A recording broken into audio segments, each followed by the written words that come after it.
Hello guys, welcome back to the super info talks. So thumbnail చూసారు కదా, ఎంత ఇంట్రెస్టింగ్గా ఉందో. సో మన వీడియో కూడా అంతే ఇంట్రెస్టింగ్గా ఉండిపోతుంది. సో ఇవాళ టాపిక్ వచ్చేసరికి Tony Stark AIs. So Tony Stark గురించి ఎంతమందికి తెలియదు చెప్పండి. మార్వెల్ స్టార్ట్ అయిందే మన ఆర్డీజే ఐరన్ మ్యాన్ వల్ల. అలాంటి ఆర్డీజే ఐరన్ మ్యాన్ లెగసీని అయితే ప్లే చేశాడు. అండ్ ఆ ఐరన్ మ్యాన్ లెగసీలో తను ఎన్నో ఆర్మర్స్ని క్రియేట్ చేశాడు. అయితే ఈ ఆర్మర్స్ని క్రియేట్ చేసే ప్రాసెస్లో ఐరన్ మ్యాన్ కొన్ని ఏఐస్ని కూడా క్రియేట్ చేశాడు. Like Jarvis, Friday, Ultron and Karen, Edith, ఇలా ఎన్నో ఏఐస్ని క్రియేట్ చేశాడు. సో ఎంసీయూ పరంగా టోనీ స్టార్క్ క్రియేట్ చేసిన కొన్ని ఏఐస్ గురించి డిస్కస్ చేసుకోబోతున్నాం. అండ్ వీడియోలోకి వెళ్ళిపోయే ముందు ఇప్పుడే ఛానల్కి కొత్తగా వచ్చినట్టయితే లైక్ చేసి, షేర్ చేసి, సబ్స్క్రైబ్ చేయడం మాత్రం మర్చిపోకండి. అండ్ మెయిన్లీ ఇప్పుడే సబ్స్క్రైబ్ చేయండి. ఫస్ట్ జార్విస్తో స్టార్ట్ అవుతాం. మూవీస్ ప్రకారంగా జార్విస్ ఒక ఏఐ, బట్ కామిక్స్ ప్రకారంగా టోనీ స్టార్క్ పేరెంట్స్ అయిన హవార్డ్ స్టార్క్కి అసిస్టెంట్ అనమాట. So Howard and Maria Stark చచ్చిపోయిన తర్వాత టోనీ స్టార్క్ అనాథగా ఉండకుండా తనని స్టార్క్ ఇండస్ట్రీస్కి వారసుడయ్యేలాగా ఉన్నత చదువులు చదివించి టోనీ స్టార్క్ని చూసుకున్నాడు. అండ్ అలా కొన్నాళ్ళకి తను చచ్చిపోయాడు. అండ్ తర్వాత ఐరన్ మ్యాన్ టెర్రరిస్టుల్లో చేతికి చిక్కి అంతా అయిన తర్వాత తన ఏఐకి జార్విస్ అని పేరు పెట్టుకున్నాడు. జార్విస్ అంటే meaning just a rather very intelligent system అని అర్థం. అండ్ ఇంకా జార్విస్ చాలా రకాలుగానే పర్ఫామ్ చేసింది. అండ్ జార్విస్ అందరిలాంటి ఏఐ అయితే కాదు చెప్పాలంటే.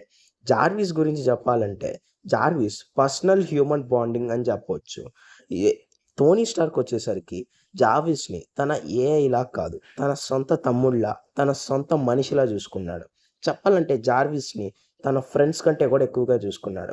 నియర్లీ జార్విస్తో ఎంత బాండ్ అయ్యాడంటే ఏజ్ ఆఫ్ అల్ట్రాన్ తర్వాత జార్విస్ డిస్ట్రాయ్ అయిపోయిన తర్వాత జార్విస్ లేని లోటు నుంచి బయటికి రావడానికి నియర్లీ తనకి 3.5 months పట్టిందని nearly Marvel Wikipedia .coms mention చేశారు. అండ్ ఆ సీన్‌ని గూడా చూపిద్దాం అనుకున్నారంట. బట్ తర్వాత ఎందుకు స్క్రాప్ చేశారో ఆ కెవిన్ ఫైన్‌కే తెలియాలి మళ్ళీ. ఇంకా జావిస్ యొక్క పవర్స్ గురించి తెలుసుకుంటే, ఒక ఏఐకి టెక్నో బేసికల్ పవర్స్ ఎక్కువగా ఉంటాయి. Mainly tech manipulation, controlling, hacking, ethical hacking, programization, suit developing, location detection, weapon controlling, tech weapon creation, weapon conjugation and even Tony Stark యొక్క arc reactor controlling, Tony Stark యొక్క each and every ఆర్మర్ని control చేయడం and ఈజీగా వెపన్స్ని detect చేయడం లాంటి ఎన్నో interesting tech based powers అయితే మన జావిస్ దగ్గర ఉంటాయి. అండ్ ఈవెన్ జావిస్ మీద ఒక ఇంట్రెస్టింగ్ థియరీ కూడా అయితే ఉంది గైస్. అంటే జావిస్ మీద ఒక ఇంట్రెస్టింగ్ స్టేట్మెంట్ అయితే ఉందన్నమాట. ఆ స్టేట్మెంట్ ఏంటంటే, ఇప్పటికిప్పుడు 5000+ న్యూక్లియర్ మిసైల్స్ ఉన్న రష్యా కనుక తన హోల్ న్యూక్లియర్ మిసైల్స్ని ఒకేసారి అమెరికా మీదకి విసిరిన టోనీ స్టార్క్ జార్విస్కి ఒక్క కమాండ్ ఇస్తే చాలు, తన ఏఐ డిటెక్షన్స్ ద్వారా అప్పటికప్పుడు చాలా స్పీడ్ మీద వస్తున్న న్యూక్లియర్ మిసైల్స్ని కూడా స్టాప్ చేసి ఈజీగా నాక్ చేసేయగలదు. అంటే జార్విస్ ఈజీగా ఒక న్యూక్లియర్ వార్నే ఆపేయగలదు. అండ్ ఈవెన్ మన విజన్ లోపల కూడా జార్విస్ అయితే ఫీడ్ అయి ఉంది. అందుకని విజన్ అంత ఇంటెలిజెంట్గా, అంత మెచ్యూర్డ్గా ఆలోచించగలడు. ఒక రోబోటిక్ అయినా కానీ అంత మంచిగా బిహేవ్ చేయగలుగుతున్నాడు. అండ్ ఇంకా జార్విస్ గురించి చాలా ఇంట్రెస్టింగ్ టెక్ బేస్డ్ పవర్సే ఉన్నాయి. మెయిన్లీ ఎలక్ట్రోప్లాటింగ్, అంటే టోనీ స్టార్క్ చుట్టూ ఏమైనా ఎలక్ట్రికల్ డివైసెస్ ఉంటే వాటిని షట్ ఆఫ్ చేయగలదు. కామిక్స్లో ఇన్విజిబుల్ ఐరన్ మ్యాన్ అనే #7 అనుకుంటా, అందులో ఐరన్ మాంగర్ కొడుకుని ఇలాగే చేసిద్ది. Number 2, Veronica. వెరోనికా అంటే ఎవరనుకుంటున్నారా? మీకు హల్క్ బస్టర్ ఐడియా ఉందే అనుకుంటున్నా. సో హల్క్ బస్టర్ అయితే తెలుసు కదా. సో హల్క్ బస్టర్ని మెయిన్లీ క్రియేట్ చేయడానికి ఒకటే ఒక రీజన్. అదేంటంటే హల్క్ ఎప్పుడైనా కంట్రోల్ తప్పుతాడని. అండ్ హల్క్ ఎప్పుడైనా కంట్రోల్ తప్పితే అప్పుడు ఈ హల్క్ బస్టర్ సహాయంతో అయితే హల్క్ని కొంతవరకు ఆపొచ్చని. వెల్, దీన్ని క్రియేట్ చేసింది మన టోనీ స్టార్క్ కాదు, మన బ్రూస్ బ్యానర్ కూడా. ఇద్దరు కలిసి క్రియేట్ చేశారు. వెల్, ఇంకా దీని గురించి స్పెసిఫికల్లీ చెప్పాలంటే, ఈ హల్క్ బస్టర్ వచ్చేసరికి శాటిలైట్స్లో అయితే ఫీడ్ అయి ఉంటుంది, స్టార్క్ ఇండస్ట్రీస్ శాటిలైట్స్లో. అయితే దీనికి జార్విస్ కంట్రోల్ కాకుండా వేరే ఏఐ కంట్రోల్ ఉంటే బెస్ట్ అని వెరోనికా అనే ఒక ఏఐని క్రియేట్ చేస్తాడు. వెరోనికా అనే ఈ ఏఐ హల్క్ బస్టర్ని కంట్రోల్ చేసిద్ది. సో హల్క్ బస్టర్ని కంట్రోల్ చేసి ఇది చేసిద్ది. ఇది టోనీ స్టార్క్ కమాండ్ మీదే కాదు, మన బ్రూస్ బ్యానర్ కమాండ్ మీద కూడా నడిచిద్ది. అందుకనే టోనీ స్టార్క్ ఇన్ఫినిటీ వార్‌లో టైటాన్ ప్లానెట్ మీద ఉన్నా కానీ, Bruce Banner Wakandan tech radiations and password signals ద్వారా హల్క్ బస్టర్ 2.0ని ఇన్ఫినిటీ వార్‌లో తెప్పించుకోగలుగుతాడు. ఇంకా ఈ వెరోనికాకి normal AI powers and Hulk Buster control main అనమాట. సో, నార్మల్ ఏఐకి ఉండే టెక్ బేస్డ్ పవర్స్‌తో పాటు హల్క్ బస్టర్‌ని కంట్రోల్ చేయడమే దీని మెయిన్ పవర్ అనమాట. And Hulk buster 1.0, Hulk buster 2.0 ఈ రెండిటిని కంట్రోల్ చేయడమే ఈ Veronica speciality. Number 3 Friday. Friday వచ్చేసరికి జార్విస్‌కి కౌంటర్ పార్ట్ ఆర్ జార్విస్‌కి 2 వర్షన్. ఇది ఒక ఫిమేల్ ఏఐ వర్షన్ అని చెప్పొచ్చు. ఆఫ్టర్ ఏజ్ ఆఫ్ అల్ట్రాన్ తర్వాత అల్ట్రాన్ జార్విస్‌ని డిస్ట్రాయ్ చేసిన తర్వాత టోనీ స్టార్క్ తన కొత్త ఏఐ ఇన్‌స్టాల్‌మెంట్‌గా ఫ్రైడేని ఎంచుకుంటాడు. ఫ్రైడే వచ్చేసరికి ఒక ఫీమేల్ వర్షన్ ఆఫ్ ఏఐ. ఈ ఏఐ సహాయంతో ఐరన్ మ్యాన్ తన మిగతా ఆర్మర్స్‌ని డెవలప్ చేసుకున్నాడు. చెప్పాలంటే చాలానే ఉన్నాయి.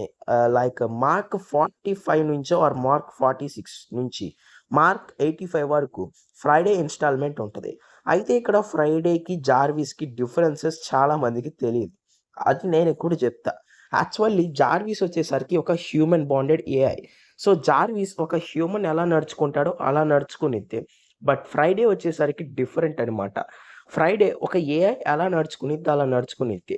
ఒకవేళ జార్విస్‌కి ఉన్నట్టుగానే ఫ్రైడేకి గూడా ఇన్‌స్టాల్‌మెంట్స్ చేశారనుకోండి, ఎండ్ గేమ్‌లో ఐరన్ మ్యాన్ స్నాప్ వేసేటప్పుడు ఆ సూట్ రిమూవ్ అయిపోతే ఐరన్ మ్యాన్ చచ్చిపోతాడని తెలిసి అప్పటికప్పుడే ఫ్రైడే ఆ సూట్స్‌ని తీసేసేది మార్క్ 85ని. బట్ ఐరన్ మ్యాన్ ఒక హ్యూమనాయిడ్ ఏఐని క్రియేట్ చేస్తే మళ్ళీ తను దాంతో బాండ్ అయితే డిప్రెషన్‌కి గురవ్వచ్చని జెప్పి ఫ్రైడేని ఒక నార్మల్ ఏఐ లాగా జార్విస్‌కి పూర్తి డిఫరెన్స్‌గా జార్విస్‌కి ఈక్వల్ పవర్ సిస్టమ్‌తో క్రియేట్ చేశాడు.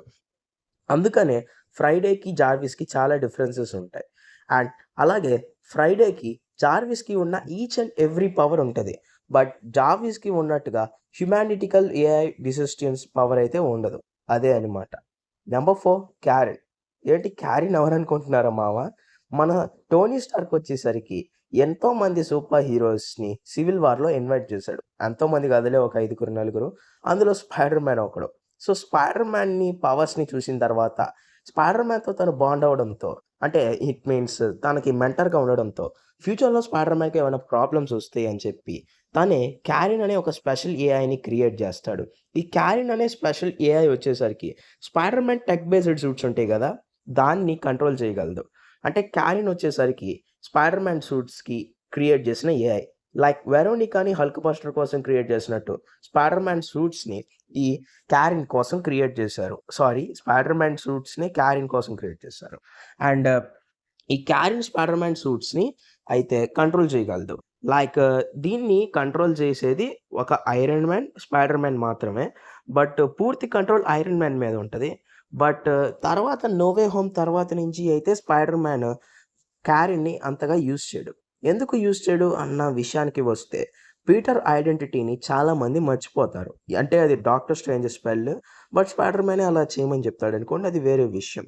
సో, ఇప్పుడు స్పైడర్ మ్యాన్‌కి క్యారెన్ మీద యాక్సెస్ లేదు. కాబట్టి మన క్యారెన్ ఏఐని మనం ఫ్యూచర్‌లో చూడలేం. కనీసం ఆర్మర్ వర్స్‌లో అయినా చూపిస్తారేమో చూడాలి. అండ్ ఈ క్యారెన్ అనే ఏఐ ఎంత పవర్‌ఫుల్ అంటే ఈవెన్ స్పైడర్ మ్యాన్‌కి 2000+ web shootings and different mode of fighting స్టైల్స్‌ని కూడా ఇది యూజ్ చేయగలదు. ఒకవేళ స్పైడర్ మ్యాన్‌కి ఏదైనా ఫైటింగ్ స్టైల్ లేకపోతే ఇందులో ఆ ఫైటింగ్ మోడ్ ఉంటది. జస్ట్ దాన్ని ఆన్ చేస్తే చాలు వచ్చేసిద్ది. ఇంకా నెక్స్ట్ ఏఐ వచ్చేసరికి ఎడిత్. ఏంటి మామ ఎడిత్ ఎవరనుకుంటున్నారా? ఇదే స్పైడర్ మ్యాన్ ఒక కళ్ళద్దాలేసుకున్నాడే ఈ ఏఐనే ఎడిత్ అనమాట. సో, ఈ ఏఐ అయితే ఇప్పుడు చెప్పుకున్న ఏఐస్ కంటే చాలా పవర్‌ఫుల్. ఈ ఎడిత్ వచ్చేసరికి కళ్ళద్దాల రూపంలో ఉంటది. ఫస్ట్ ఇది టోనీ స్టార్క్ ఇన్ఫినిటీ వార్‌లో యూజ్ చేసినా గానీ, ఫార్ ఫ్రమ్ హోమ్‌లో స్పైడర్ మ్యాన్ యూజ్ చేస్తాడు. సో, స్పైడర్ మ్యాన్ అయితే ఈ ఎడిట్‌ని యూజ్ చేస్తాడు. బట్ క్రియేట్ చేసింది మన ఐరన్ మ్యానే. ఈ ఎడిట్ సహాయంతో భూమి మీద ఆర్ అదర్ ప్లానెట్స్‌లో ఉన్న వ్యక్తుల ఐడెంటిటీని తెలుసుకోవచ్చు. అండ్ ఈ ఎడిట్ స్టార్క్ ఇండస్ట్రీస్‌కి చెందిన ఎవ్రీ టెక్ బేస్డ్ విషయాల్ని కంట్రోల్ చేయగలదు. శాటిలైట్స్‌ని ఇంకా అదర్ గవర్నమెంట్ హ్యాకింగ్ టెక్నాలజీస్‌ని కంట్రోల్ చేయగలదు. అండ్ ఇది ఈజీగా ఇల్యూజన్ కాస్టింగ్స్‌ని క్రియేట్ చేసేయగలదు. అండ్ మార్వెల్‌లోనే ఇది one of the powerful. So, ఇదనమాట ఇవాల్టి వీడియో. మరి వీడియో గనుక నచ్చినట్టయితే లైక్ చేసి, షేర్ చేసి, సబ్స్క్రైబ్ చేయండి.